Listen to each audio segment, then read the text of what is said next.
धार्मिक ग्रंथों के अनुसार हिंदू धर्म में त्रिदेव को सर्वश्रेष्ठ माना गया है। ऐसा माना जाता है कि इस सृष्टि की रचना त्रिदेव यानी ब्रह्मा, विष्णु और महेश के द्वारा हुई थी।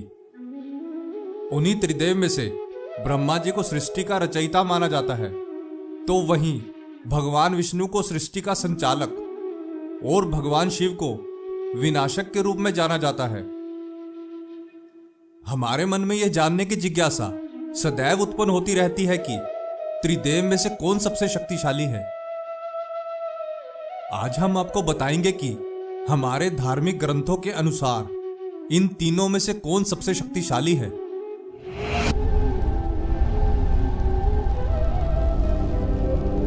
प्रणाम मित्रों, ज्ञान और वैराग्य चैनल में आपका बहुत स्वागत है।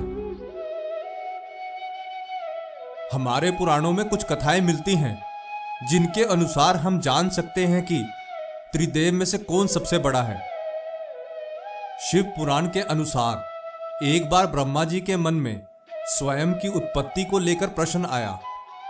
उसी प्रश्न के उत्तर को प्राप्त करने के लिए उन्होंने घोर तपस्या की, जिससे उन्हें ज्ञात हुआ कि भगवान विष्णु की नाभि से प्रकट हुए कमल के पुष्प से उनका जन्म हुआ है। वह जानते थे कि वो सृष्टि के रचयिता हैं। उसी अहंकार में वो भगवान विष्णु के समक्ष गए और कहने लगे कि हे विष्णु, मैं तुमसे ज्यादा श्रेष्ठ हूं। उधर भगवान विष्णु बोले कि तुम्हारी उत्पत्ति मेरे द्वारा हुई है, इसलिए तुमसे ज्यादा मैं श्रेष्ठ हूं। अहंकार में दोनों का विवाद इस हद तक बढ़ गया कि युद्ध की स्थिति उत्पन्न होने लगी थी। भगवान शंकर दूर बैठे यह सब देख रहे थे। यह देख उनके विवाद को शांत करने हेतु उनके समक्ष अग्निलिंग के रूप में प्रकट हो गए, जिसका ना तो कोई आदि था और ना कोई अंत। उसे देख भगवान विष्णु और ब्रह्मा जी ने यह सहमति बनाई कि जो भी इस अग्निलिंग का आदि या अंत ढूंढ लेगा वही दोनों में श्रेष्ठ माना जाएगा। ब्रह्मा जी अग्निलिंग के ऊपर की ओर और विष्णु जी अग्निलिंग के नीचे की ओर चले गए। दोनों को बहुत दूर जाने के बाद भी उस लिंग का अंत नहीं मिला और वो थक कर वापस आ गए।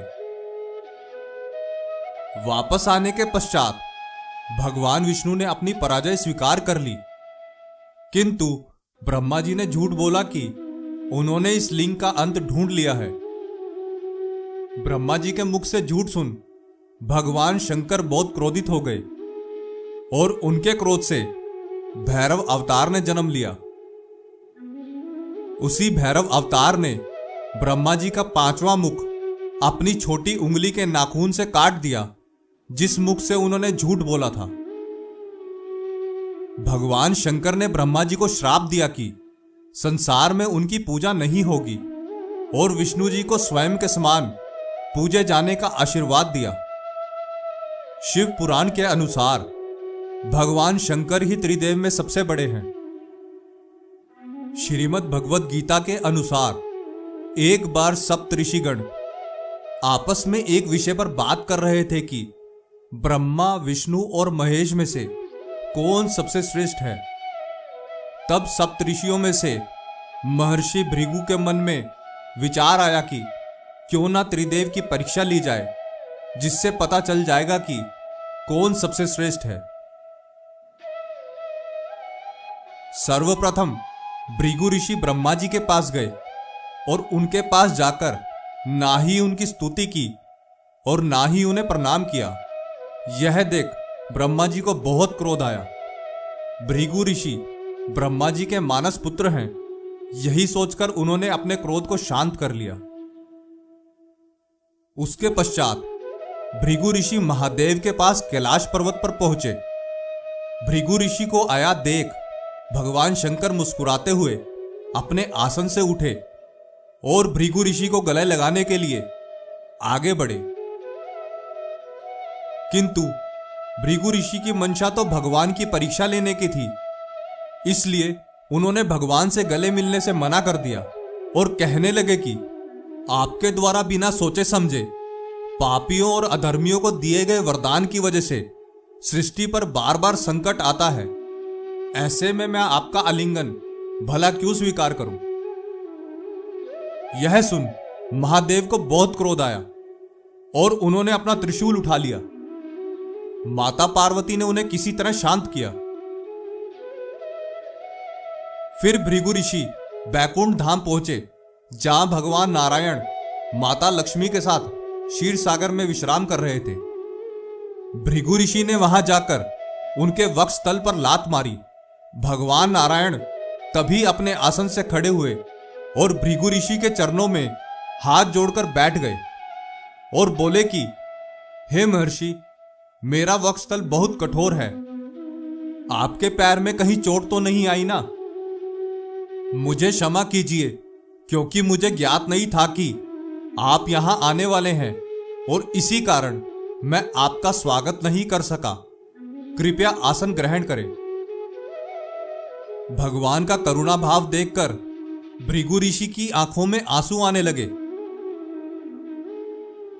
उसके पश्चात भृगु ऋषि ने अपने सभी अनुभव को सप्तऋषियों को सुनाया, जिसके बाद सभी ऋषियों ने भगवान नारायण को सबसे श्रेष्ठ बताया। सप्तऋषियों की कथा के अनुसार एक बार त्रिदेव एक साथ बैठे थे। तभी भगवान शंकर के मन में विचार आया कि मैं सृष्टि का विनाशक हूं। क्या मेरे पास इतनी शक्ति है कि मैं सामने बैठे ब्रह्मा जी और विष्णु जी का भी विनाश कर सकता हूं? भगवान शंकर के मन में ऐसा विचार आया देख ब्रह्मा जी और विष्णु जी दोनों मुस्कुराने लगे और ब्रह्मा जी महादेव से बोले, हे महादेव, आप अपनी शक्ति का प्रयोग मुझ पर कीजिए। यह सुन भगवान शंकर ने जैसे ही अपनी शक्ति का प्रयोग ब्रह्मा जी पर किया, ब्रह्मा जी जलने लगे और राख का ढेर बन गए। यह देख भोलेनाथ चिंता करने लगे कि अब इस सृष्टि का निर्माण कौन करेगा। तभी उस राख के ढेर से आवाज आई, हे महादेव, मुझे कुछ नहीं हुआ, मेरे जलने से इस राख का निर्माण हुआ है और जहां निर्माण है वहां मैं हूं। और ब्रह्मा जी पुनः प्रकट हो गए।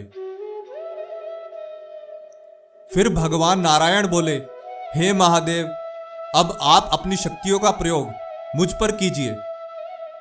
यह सुन महादेव ने भगवान नारायण पर अपनी शक्ति का प्रयोग किया। वो भी जलने लगे और राख का ढेर बन गए। राख के ढेर में से फिर आवाज आई, हे महादेव, मुझ पर अपनी और शक्तियों का प्रयोग करते रहें। बार बार सभी शक्तियों का प्रयोग करने के बाद राख गायब हो गई, किंतु राख का एक कण अभी भी बचा रह गया। उसी कण में से विष्णु जी फिर से प्रकट हो गए।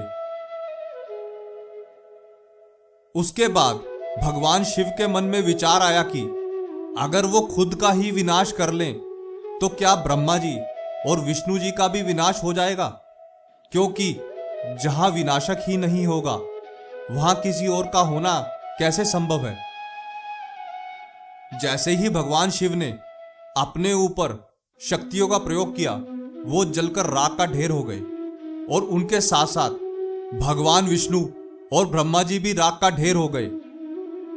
तीनों के राख के ढेर होने के पश्चात चारों ओर अंधेरा छा गया। तभी उस राख के ढेर में से ब्रह्मा जी उत्पन्न हुए, क्योंकि जहां निर्माण वहां ब्रह्मा जी।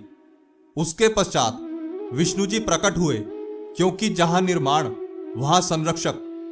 और अंत में भगवान शंकर उसी राख में से प्रकट हुए, क्योंकि जहां निर्माण और संरक्षक वहीं विनाश। भगवान भोलेनाथ ने उस राख की महत्वता को जानते हुए उस भस्म को अपने शरीर पर लगा लिया। इससे यह ज्ञात हुआ कि त्रिदेव में कोई भी बड़ा नहीं है, और हमारे सभी वेदों और पुराणों में भी यही व्याख्या मिलती है कि त्रिदेव समान और श्रेष्ठ हैं और उनकी तुलना करना भी व्यर्थ है।